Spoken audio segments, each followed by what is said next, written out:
and there's intimacy on the radio, and there's naturalness on the radio that can never be replicated on TV. The marvelous resurgence of radio as a political force in this country. News-related radio programming is evolving. There's a huge hole in our dialogue that can be filled by the synthesis of traditional radio and the freedom that comes from a live podcast. You're about to experience Cowboy State Politics live. Here we go.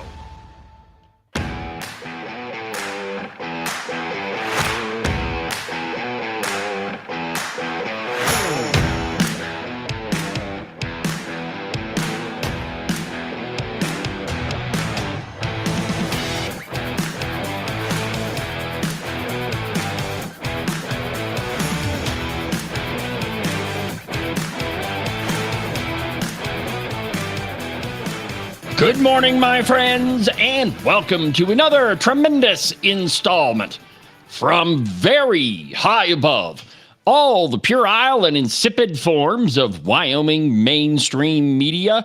This is Cowboy State Politics. I, of course, am your illustrious host, David Iverson, firmly ensconced behind the silver Cowboy State Politics microphone and broadcasting to you from the depths of the Middle Swamp in Wyoming's capital of Cheyenne. Good morning, my friends, and welcome to the program. Happy Wednesday. Well, we've already had quite the week, haven't we?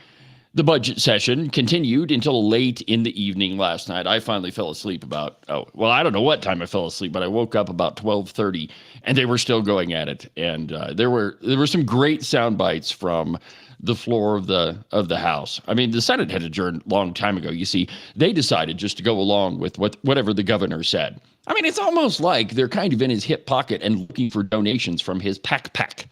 No, I'm not even kidding. That's the name of the governor's political action committee, the Prosperity and Commerce PAC, or PAC. You see, back in December, Governor Gordon moved $150,000 into the coffers of his PAC. Now, you'll remember that he used his political action committee last election to give a whole bunch of money to not all, but most of the Redcoats. And if you want to know, want a list of who's who in the Redcoat caucus, in the Wyoming caucus, in the Wyoming's Republican political left, whatever you want to call it, just look at the list of names that the governor gave money to. But anyway, last December, he moved $150,000 in there. And if you look at the actions of the Wyoming Senate on the budget, you can pretty much tell who is looking for money from Governor Gordon and who is not. Basically what they did is they just voted to go along with whatever the governor said. Ogden Driscoll, old Augie, called it his big, beautiful amendment. There's nothing beautiful about it except wasting money. And, I guess if your name is Ogden Driscoll, you think it's beautiful wasting money. Now, here's the interesting part of this. And though I'm not particularly a fan of his politics, I think that Senator Salazar said it right, is that the Joint Appropriations Committee spent a couple of months crafting this budget. And the reality is there aren't that many cuts in the budget. Now, there are some high-profile ones. The University of Wyoming, the Wyoming Business Council, they moved some healthcare money around to waivers. But really, in the grand scheme of things, there's not that many cuts to it. The budget for Wyoming, if we were to do the same thing as we did last year, that is, the same services, keep everything the same, according to the governor's budget book, it would amount to $9.5 billion. That's billion with a B. In a state of 586,000 people, that's a huge number. Now, what the governor's budget came in at was $11.5 billion, so $2 billion more than what it would have cost to do the same thing he did last year. And so the governor, the Wyoming Senate, not all of them, because some of them voted against Augie's amendment. And by the way, Ogden Driscoll sat through every single one of those Joint Appropriations Committee meetings. And the truth is, I think you can see this from all of the videos, that it wasn't the members of the Senate that were doing the bulk of the work in the Joint Appropriations Committee. It was the members of the House. And I'm not saying this just because the House members, with the exception of Trey Sherwood, who's a Democrat, are all, very conservative people. I'm saying that because it's true. All you have to do is watch the video, and you can see that the vast majority of motions made came from the House side of things. That it was only the sniping and nitpicking of any budget recommendation that came from the members of the Senate. And so when you look at the actions of what the Senate did on the budget, I think it's pretty clear, and it's an easy conclusion to draw, that a lot of those folks are just looking for some of the governor's campaign cash, because that's the only excuse for it. Now, the governor did make some cuts in his budget. Let's be completely fair and honest about that. He did cut the Wyoming Business Council's request down by roughly half, and I think he left like something like $56 million in there, which is still way too much for Josh Durrell, the admitted communist, to have his clutches on. Because it was Josh Durrell in the Joint Appropriations Committee, which, by the way, Ogden Driscoll, Kangaroo, Mike Giroux, Dan Larson, and Tim Salazar, they were all sitting there, and they could listen to the red Josh Durrell tell the committee that he needed over $1 billion to be successful in the Wyoming Business Council. So they all sat through all of this. They all heard the University of Wyoming try to explain away how they didn't follow the legislature's recommendations from last year, recommendations that passed both the House and the Senate. They sat through the Wyoming Department of Health go on and on about how they need more and more money. And they also sat through every budget recommendation. And so for Ogden Driscoll to get up on the floor of the Wyoming Senate and propose such a ridiculous amendment just shows you that none of this is really in the best interest of Wyoming. Because let's be honest, there's a lot of debate surrounding all of the cuts that the Joint Appropriations Committee made. It's just that Ogden Driscoll is not really interested in having that debate. Rather, he's interested in politics, which is usually his modus operandi with all things politics. And so the Senate just decided to go along with whatever the governor said. The House, on the other hand, worked late into the night. And I don't know what time they finally gavelled out. It had to be late. I had enough of their foolishness and went to bed. But anyway, that's where we're at. Today, I haven't looked at the schedule yet, but I'm assuming that they got through all 122 budget amendments last night. But, who knows what they're going to do today. This session has been contentious from the word go. And, of course, we all know about the controversy that happened last week, the check. And, by the way, did you see the bombshell report that I dropped yesterday on the Open Range record? That the only people that actually violated a rule or anything is Carly Provenza and Mike Yin. I mean, how beautiful, with the assistance of the Legislative Service Office, how beautiful is that? But it's a bombshell report. It's very detailed. And the only way that you could argue with it is if you're a radical leftist partisan, that you're not interested in facts, and the only thing you're interested in doing is pushing your own political narrative. And there's a lot of that going on. I'm going to address some of that on today's program. But I've got a lot to talk about, but probably the most important thing is I'm sure that all of you want to weigh in on this. I mean, there's been a ton of news articles printed, most of them related to last week. But I'm sure that you want to weigh in. And so I've decided we're going to go ahead and leave the phone lines open for the entire program. And if there's something you want to talk about, you want to weigh in on, we're going to do the same thing on Friday, by the way. We'll still do Open Line Friday. But I thought while we're at it today, we may as well take a few calls and see what you're thinking out there. So if you want to be part of the program, if you want to call in, the phone number here in the Swamp Studio is 307-374-8989. 307-374-8989. That's the number to call. And it'll get you directly to me. Well, not directly. You've got to go through the screening process. But other than that, if there's something on your mind that you want to talk about, go ahead and hit me up. So where we're going to begin this morning is response to the giant report that I issued yesterday. It was Carly Provenza and Mike Yin who absolutely broke the House rule, the joint rules of the Wyoming legislature in their ethics complaint. Now, there is one person in particular, I won't mention any names, Scott Clem, but you've turned into a radical columnist or a radical partisan.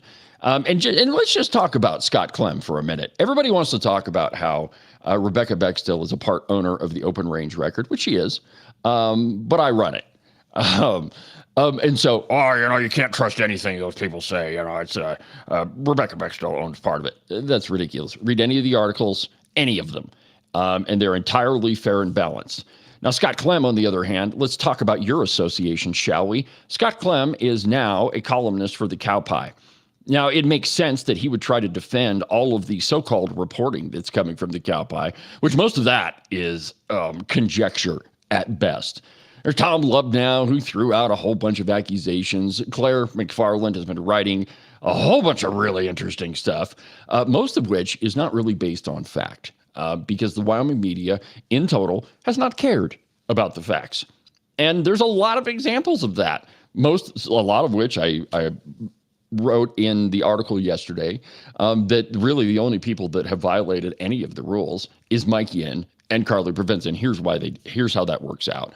So in the joint rules, there is a very strict procedure on how you file an ethics complaint. And there's a whole section in there, which apparently Scott Clem is unable to read, that says, hey, this is why you do this. It's to avoid the trial in the media, which is exactly what's happening in this whole thing.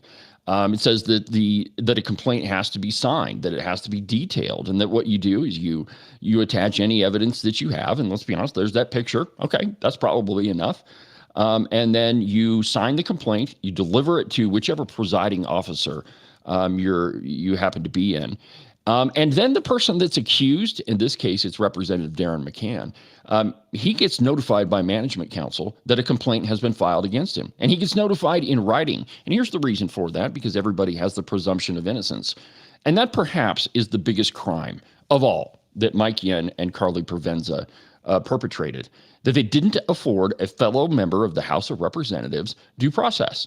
That they didn't allow for a presumption of innocence, and they certainly didn't allow for his privacy. And if you read the joint rules, it's very clear why those rules exist and why you follow them. And by the way, Scott Clem saying that, this is just a motion. It wasn't an ethics complaint. Really? Really? You can honestly look at this and say, that's not an ethics complaint, because they sent it to the press first. And Carly Provenza admitted in the Cowboy that she didn't go to the House Speaker first because she couldn't trust him.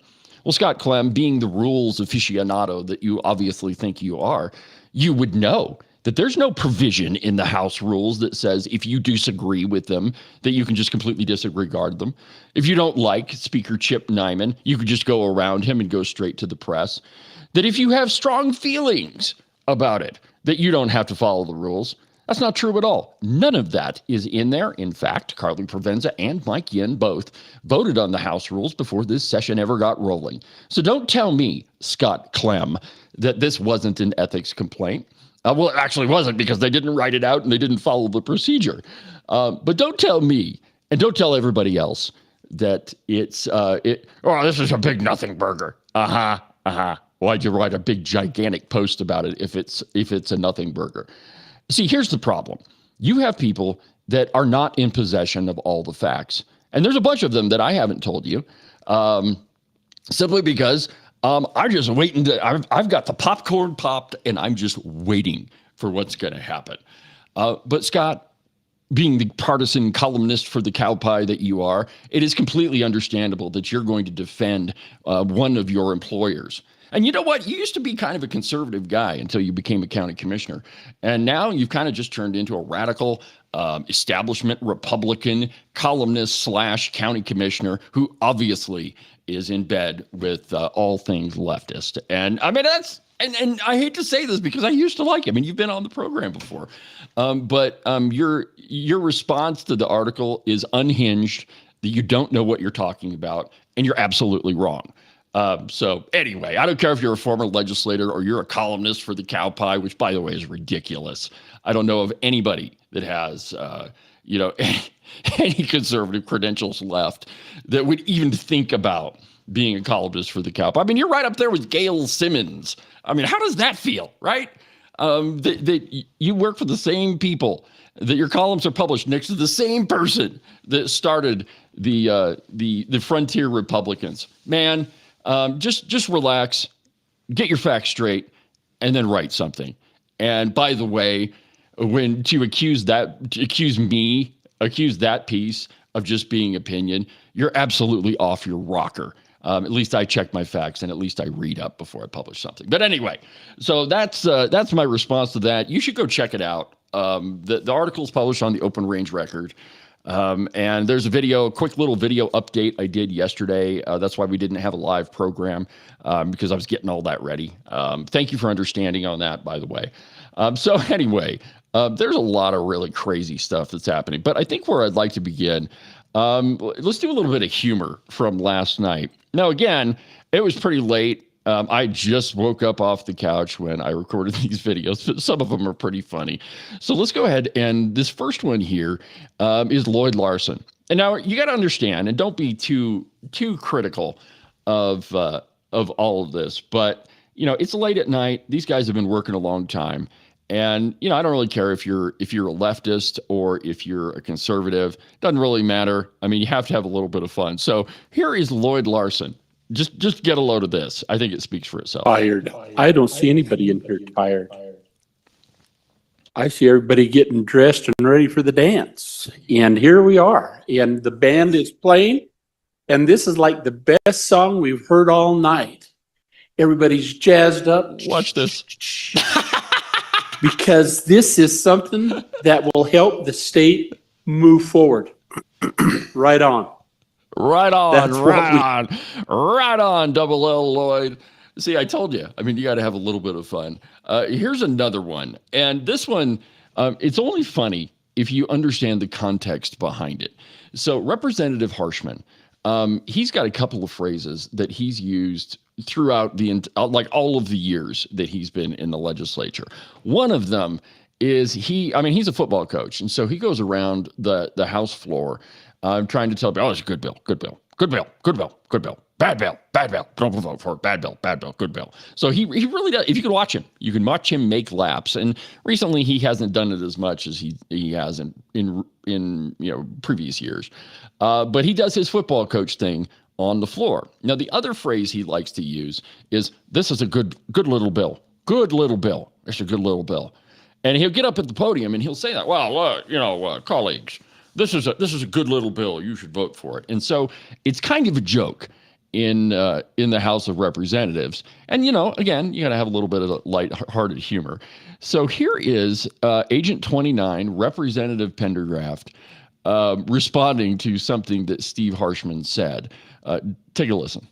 Representative Pendergraft, for your first time. Thank you, Mr. Speaker Pro Tem. Wow, this looks like a good little bill. Got a lot of good ideas in it, got some good projects in it. Looks like a good little bill. But it's not, it's a budget amendment. We shouldn't be legislating in the budget.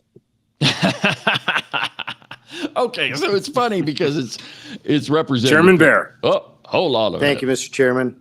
Hold on. We don't want to hear from Representative Bear. Anyway, so it's one of those things that you have to know the context behind it to really get the humor. Now, what is legislating in the budget? Now, to be completely fair about this is something that both sides do. So in the last legislative session, when the Senate killed the supplemental budget, there was a lot of legislating in the budget. I mean, there's so many. Well, excuse me. Okay, so legislating in the budget. Let's start here. The budget is for spending matters. You're not supposed to pass bills, run bills as amendments in the budget. It's called legislating in budget. And I mean, you could read the Constitution. It loosely refers to it. But it's just not a good practice, right? By adding an amendment, you don't really get you don't get the committee to vet the bill. The public doesn't get to weigh in on it. And so you don't want to enact policy in the budget. I've always been opposed to that. Now, Representative Bear, he got chastised early on in the budget session for doing that. And even last night, after Harshman, and I didn't record this part, but after Harshman and Pendergraft go back and forth, Representative Bear gets up and he says, I'm not really going to comment on that. Well, no kidding, because you do it too. But it's one of the reasons why we have a budget session is so that that it's only 20 days long and that we have the 2/3 vote rule, is so that the bills that are run are specifically related. It's the budget that you focus on, and then if you got other bills you want to talk about, okay, you can meet the 2/3 vote. But just pretty funny all the way around. All right, well, let's go ahead and take our first break, and when we come back, we'll continue with the show. I've got a bunch of articles I want to talk about. There's, of course, a piece by that idiot over in Gillette, Tom Lubnow. So we're going to talk about that and a lot more. So just hang tight, and we'll be back in a minute.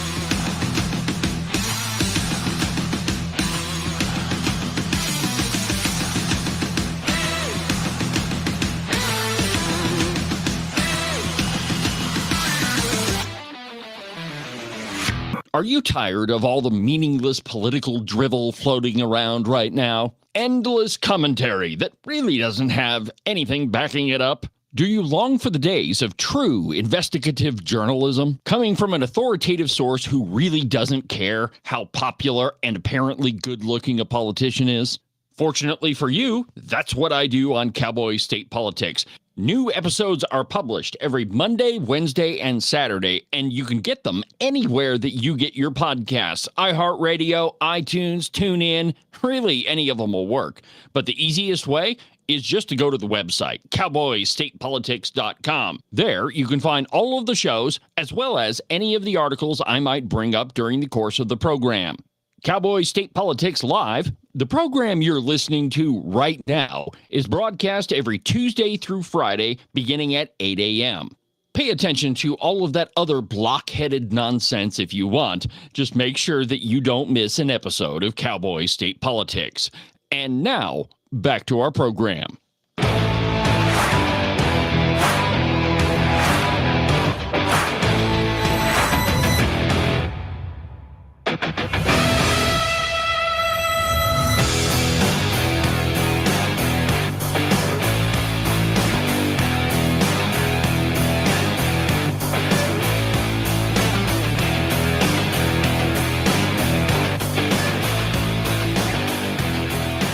Welcome back to the program, Cowboy State Politics Live on a Wednesday. I'm David Iverson down here in the Middle Swamp, documented to be almost always right 99% of the time. You know how I pull that off?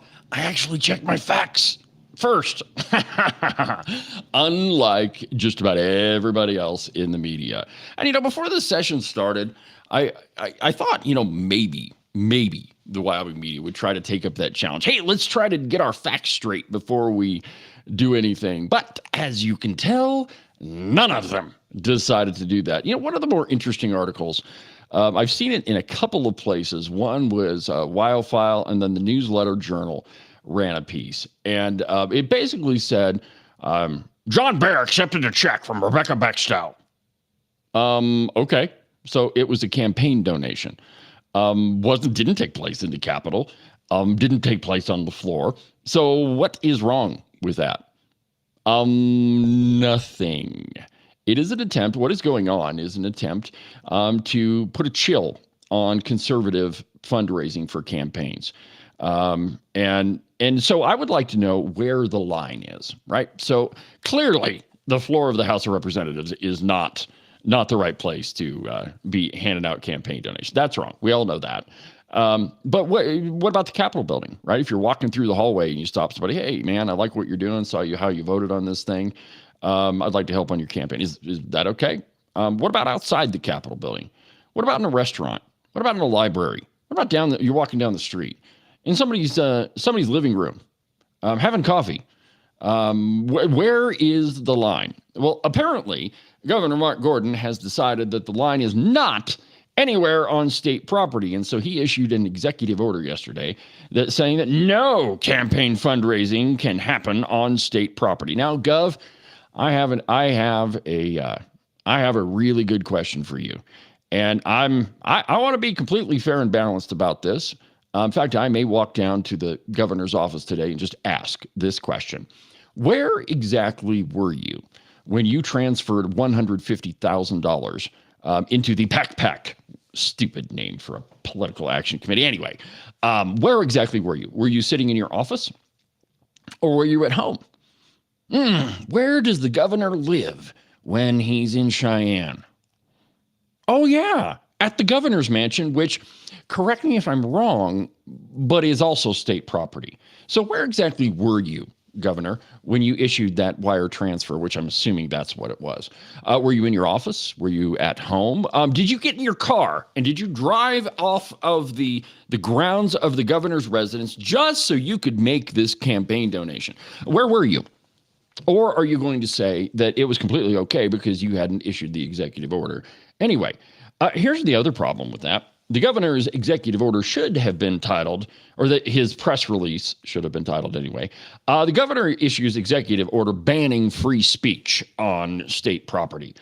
You see, there's a couple of Supreme Court cases that I think the governor should have availed himself of before he signed Amy Edmonds' political drivel, also which was called the executive order yesterday. You see, there's this little Supreme Court case called Citizens United. That's one that says that money is speech, and that if you want to donate to a political campaign, that is absolutely your free speech to do so, whether you are a private individual or whether you own a company or however. Money is political speech. And let's be honest here. So if a private individual wants to support a cause or a candidate, how is it that they can raise money? Well, about the only legal way you can do that is donate to a political action committee, or you can cut a check to a candidate. Both of those are protected activities under the Constitution and under several Supreme Court rulings. What the governor is saying is that you don't have a right to exercise your free speech on state property, which is absolutely ridiculous. Let me tell you the other reason why his executive order is a pile of garbage and you shouldn't pay any attention to it. The governor doesn't have the authority to say you can't engage in political activity, which is what he's saying, that is free speech, on state property. He can't, and let me tell you why. So just take the Capitol building for right now. It's just that one little microcosm of Wyoming government. First, the governor does not control the entire Capitol complex. Now, he controls his office. He controls some of the common areas, but he doesn't have jurisdiction over the House of Representatives or the Senate or the committee rooms.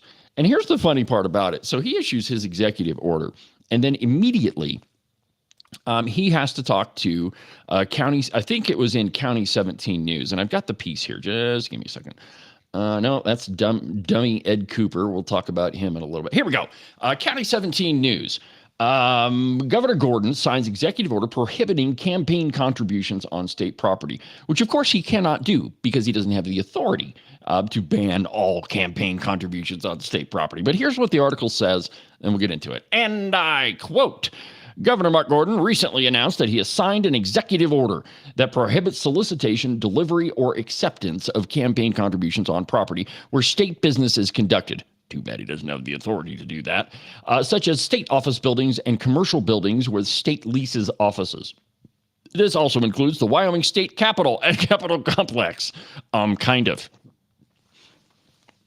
A release from the governor's office says the EO does not apply to those areas of the Capitol that by law are managed by legislative or judicial branches, such as offices of the Legislative Service Office. So that's their second floor office around the, I guess it would be on the south side of the hallway.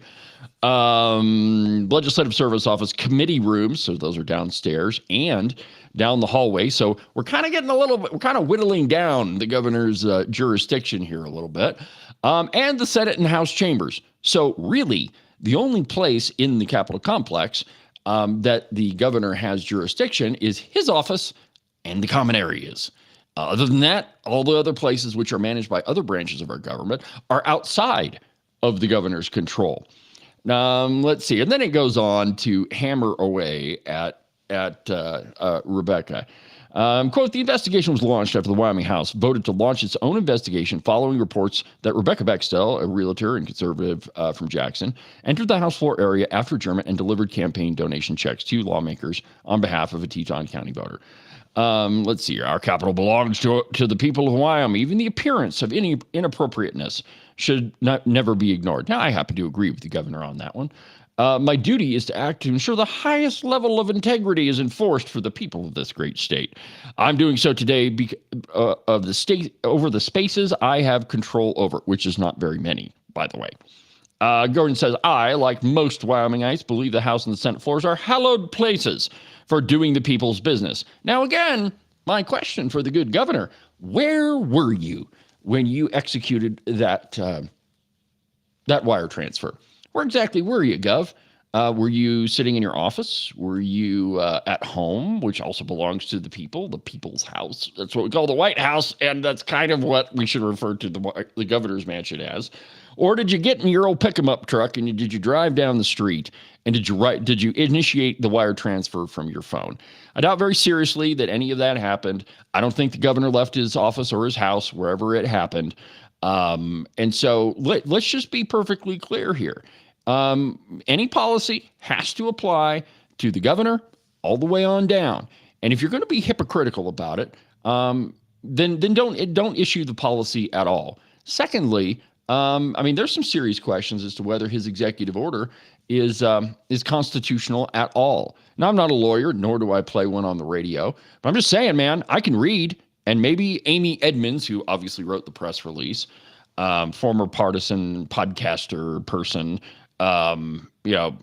maybe she should have read the Constitution and perhaps a couple of Supreme Court decisions before issuing that. But anyway, so the County 17 piece pretty much tells you that, well, really, even though it's a good news splash, it doesn't really amount to all that much at all. To the cow pie, and an article entitled Saving Pennies, Burning Dollars from Moron in Campbell County, Tom Lubnow. By the way, all of the problems, and it doesn't matter which op-ed piece you read from Tom Lubnow, he's always complaining about something. But the question you should always ask yourself is, if whatever Tom Lubnow is complaining about is a problem, why didn't he do something about it while he was Speaker of the House? Yeah, he had the gavel in his hand, had the reins of power at his command. Why exactly did Tom Lubnow not execute any of these fixes that he always complains about? Well, it's because Tom Lubnow is a radical leftist partisan. I mean, that's what he is. Him and Scott Clem are probably hanging out together. Anyway, here's what he has to say. And I quote, they say nothing fails like success because you do not learn anything from it. From fumbling school finance to creating scandals out of thin air, we've seen plenty of learning. But here's the one that will hit you directly in the wallet, and the one you probably didn't see coming. How would you like it if your tax relief cost you more in insurance premiums than your discounted tax bill, or cost you your homeowner's insurance altogether? Here's how it would work. And he goes on to talk about how insurance companies base the rates dependent upon risk. And so how whatever the risk of where you live at determines your rates. And so, and he's right about that. It's true. He's wrong about the premise of his article, which I'll get to in just a second. And he's referring to fire departments. Now, Tom Lubnow is trying to get you to believe that the budget that is being debated in the House of Representatives, because the Senate isn't debating anything, they're looking for campaign donations from Governor Gordon, which I'm sure will not be issued from the governor's residence or his office. But it doesn't really touch your local fire departments. And the truth of the matter is, my friends, that all of these tax cuts result in a very, very, very, very, very, very small percentage of the overall budget of your municipality.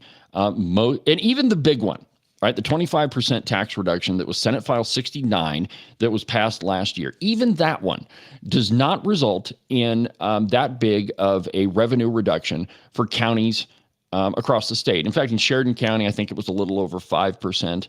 There were other counties where they took a hit of like $100,000, which in government is not really that much money. That's kind of shocking, though, if you ask me.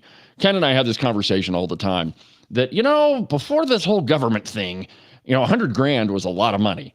Now that's even pennies when you're talking about compare that to the state budget. When you're talking about billions and millions, $100,000 is nothing. But there isn't a budget anywhere, even in Tom Lubnau's county or anywhere, that can't sustain a 10% cut. It's absolutely, and a 5% cut, piece of cake. If you had to take a pay cut, or your spouse lost their job, or maybe you had an unexpected bill, or your car died and you had to buy another car or whatever. There isn't a budget anywhere in your personal life or at government level that couldn't sustain a 10% cut. The truth is, we waste a tremendous amount of money. And the best example of that, and I'm sure there are ones in every community, but the one that always comes to my mind is the $3 million flower pot in Sheridan. The county commissioners decided to spend $3 million, some of which was money meant for road and bridge, to remove a road. So road and bridge money used to remove a road. And they spent $3 million on this ugly flower garden. Put a walking path in there. The walking path is heated, and there's statues all over the place. And I think it's really detestable. But then they complain about not being able to fund things like, the county attorney's office, the prosecutor's office. We can't pay our employees. Well, maybe if you hadn't spent $3 million on an ugly flower pot, you'd have some cash laying around and you could fund these things. But you see, my friends, we waste a tremendous amount of money. And even at the county level, in Scott Clem's county commissioner's office, there's 10% that can be shaved just about anywhere. And every county. And here's another thing, right? That government employees in Wyoming make far and above what their private sector counterparts do. You see, that's the opposite of what it ought to be. You see, when I was growing up, my parents always said, "Hey, man, if you want to be successful, don't go work for government. Go work in the private sector. You work for the government. Yeah, you have great benefits, but you're not going to get rich doing it." I'm not suggesting that government employees are getting rich. What I am saying, though, is they get paid proportionately quite a bit more than their private sector counterparts. So anyway, that's switched. Now, man, you work for government, you're getting a pay raise every year, sometimes to the tune of 10 and 20% every year, and Christmas bonuses, far and above what you would get working for a private company.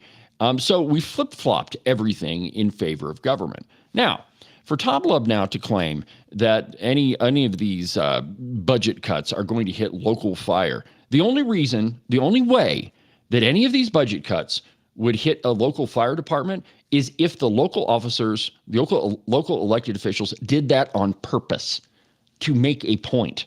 If it was entirely political, if they pulled a Barack Obama and closed down the World War II memorial during a government shutdown, which, by the way, is kind of made of concrete, and it doesn't really require anything to fund it. But that's what Barack Obama did, and that's what Tom Lubnau is saying local officials are going to do. And so anytime you hear one of your county commissioners or city council people or the mayor, if you're the dumb mayor down in Rock Springs and you're saying, "Oh, this is going to hurt everybody, everybody's going to die," well, that's only because you're doing it on purpose. You're doing it to intentionally hurt your citizens, and that's what it is.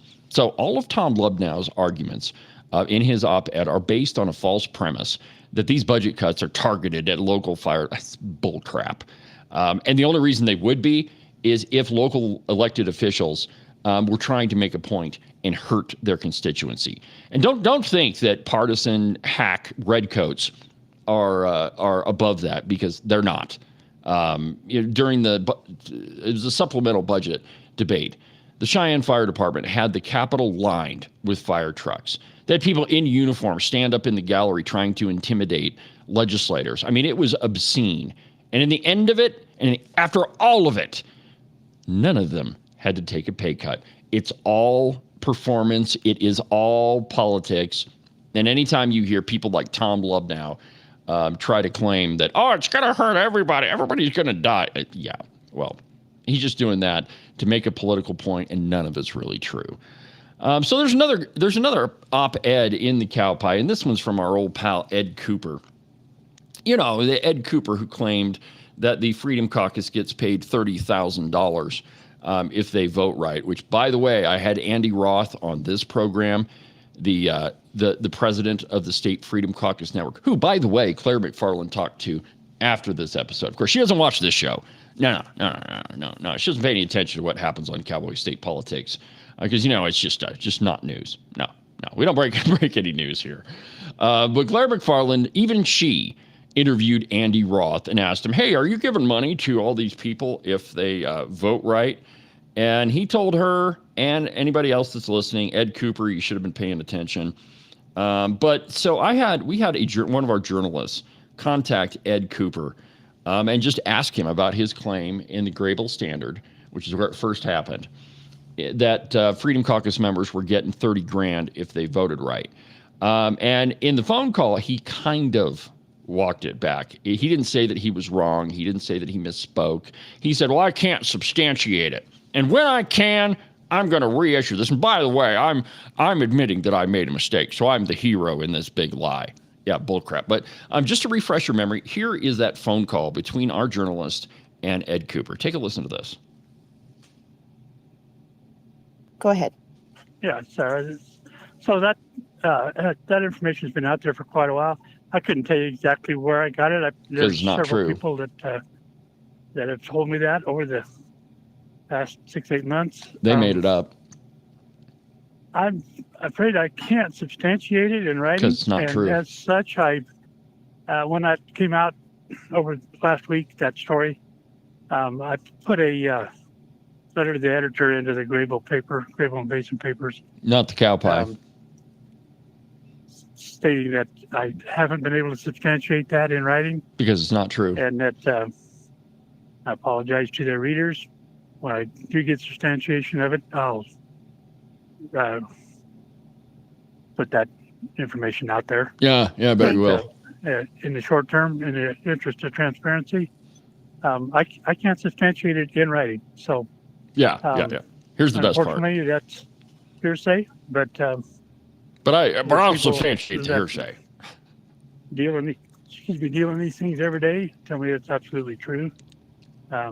So that's all I've got is what some of those folks have told me. That's my bad. I made a mistake with that. Here it is. He's the hero. As such, I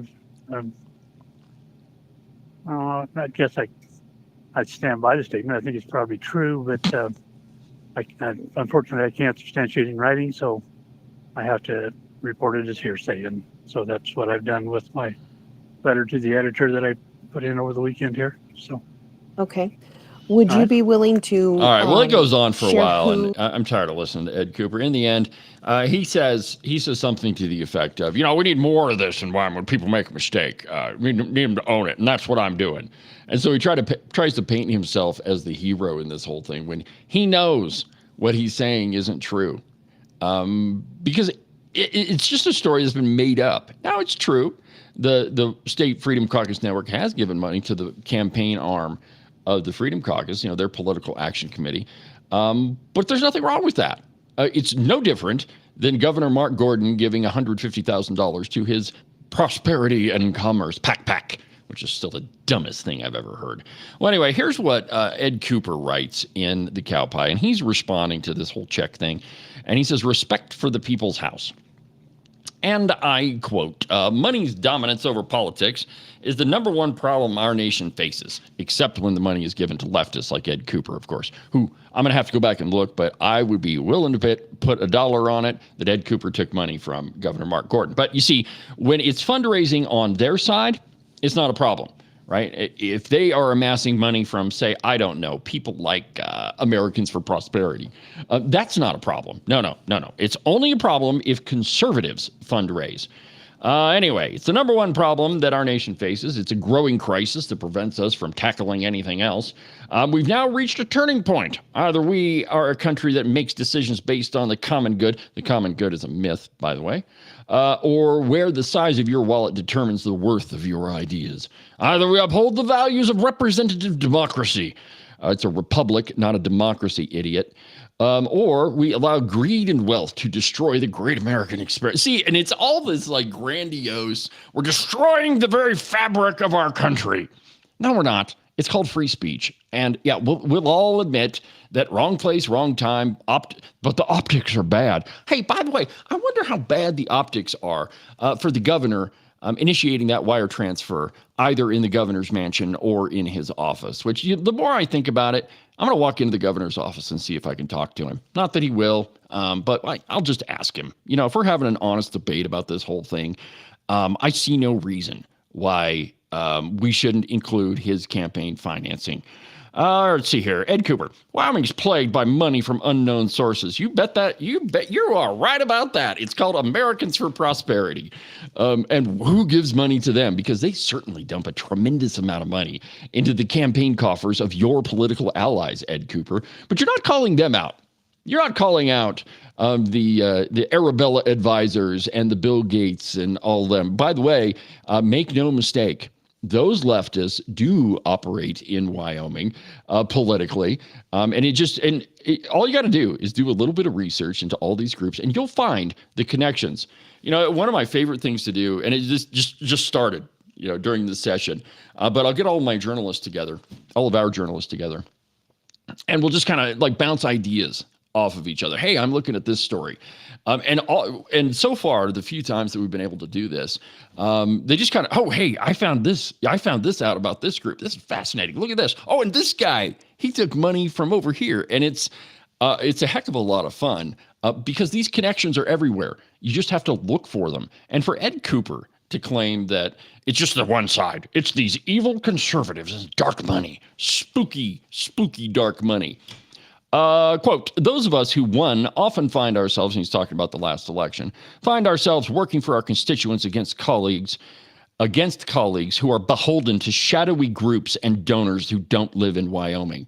What do they want? Why do they want to change our state? There's no way to know, really. It's these shadowy groups. The truth is that the folks that this whole check controversy, that guy lives in Wyoming. He lives in Teton County. Now, I know that we often make fun of Teton County. I call it the People's Republic of Jackson pretty often, but they live here. And it's not shadowy money. And you can look at the Wyoming Campaign Finance Information System, and you can see exactly who took money from whom. So this whole idea that these shadowy figures that are donating money to Wyoming politics, first, it's no better than a cartoon caricature of what actually happens in Ed Cooper's brain, which I'm sure, as he's made abundantly clear, is not a lot. He continues, my constituents call and email. They stop me in town and ask me if there's something we can do about all this out-of-state influence. First, it's not out-of-state influence. And secondly, you're part of the problem, Ed Cooper. Like I say, the PAC Americans for Prosperity, I'm sure they ran a couple of mailers against your conservative opponent in the last election. It's not going to take that much to figure out. I'm pretty sure I've got an Americans for Prosperity picture or image with your picture on it. So I think I'll dig that up before I go to the Capitol. And maybe I'll just show you. Hey, Ed Cooper, what about this shadowy group? Do most of these donors come from Wyoming? Do they, or do they come from some other place? Well, the truth is that all politicians accept money.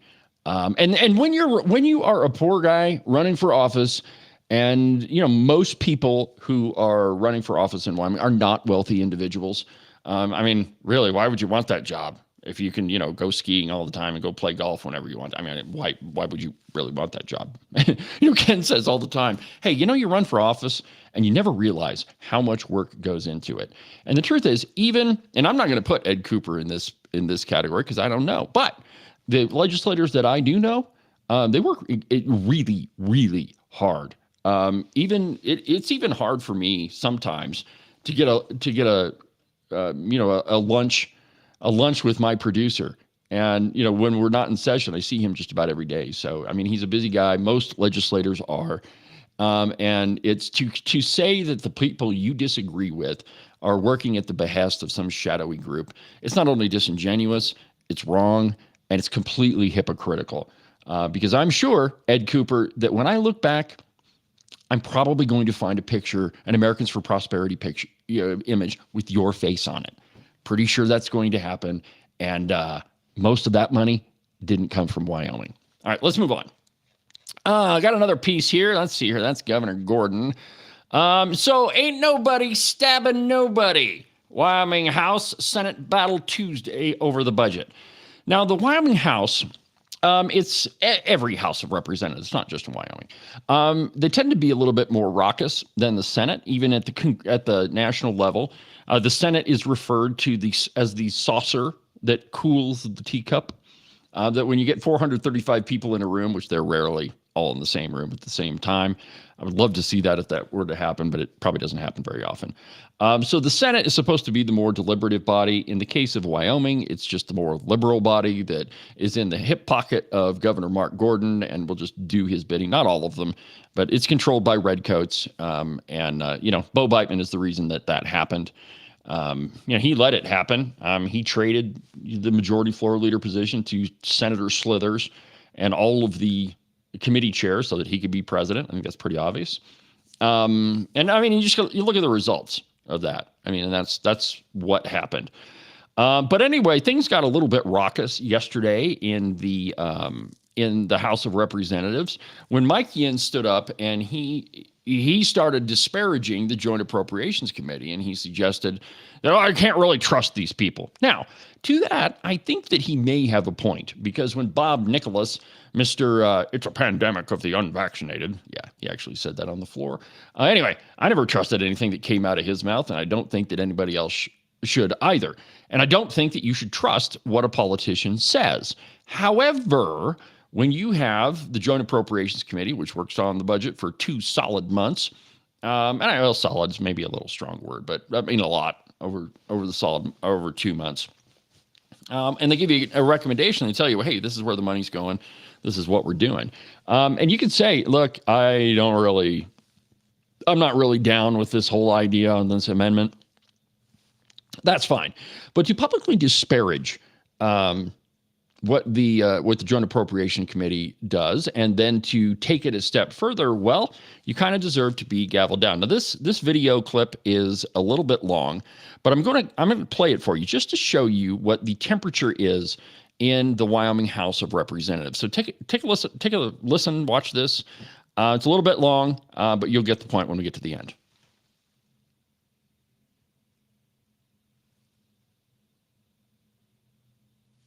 Maybe. Why do we not have volume? I don't know why we don't have volume. Okay, well, I guess we're not going to watch that one. So in the end, Mike Yin got up and he says that the Joint Appropriations Committee was just stabbing everything. They're stabbing the University of Wyoming. They're stabbing the Wyoming Business Council. They're stabbing this, stabbing that. And the response from the Speaker of the House was to say, we're not stabbing anybody. Now, Representative Tony Locke, he got up and he said, look, I am sick of disparaging each other on this floor. You can go back and watch the video, and I'm sorry the audio didn't work on that. I'm having audio problems lately. But anyway, so it got kind of raucous, and Speaker Nyman was forced to gavel it down. Now, the truth is, I've watched a couple different speakers of the House, Eric Barlow, Albert Summers. Neither of them would have put up with Mike Yin's behavior on the floor of the House. In fact, they would have gavelled him down. I watched Eric Barlow gavel down people of his own political inclination to say, hey, we're not going to have that on the floor of the House. Now, I don't know that he was entirely even-handed with it.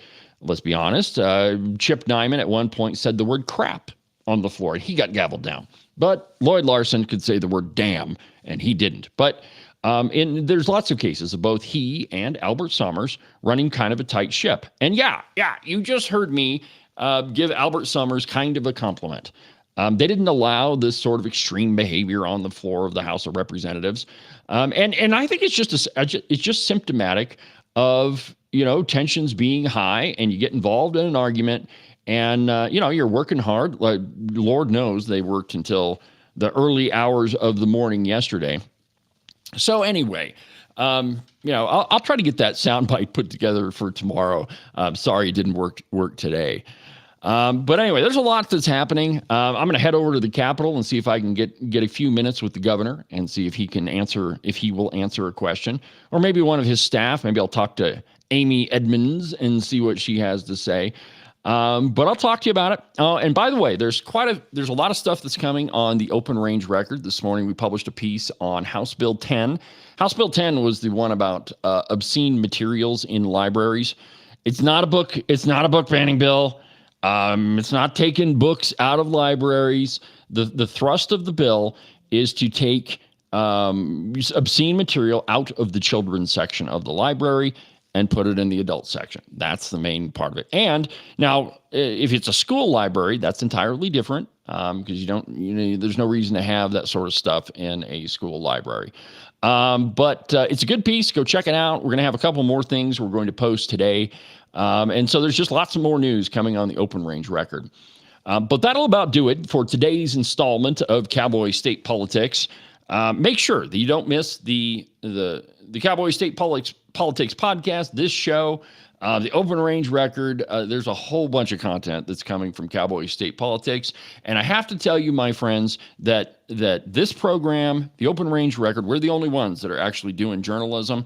The rest of these people, I think they've proven exactly who they are. They make stuff up. They don't tell you the truth. And there's lots of examples of that. So anyway, my friends, from the depths of the Middle Swamp in Wyoming's capital of Cheyenne, I'm David Iverson, and this is Cowboy State Politics. See you tomorrow.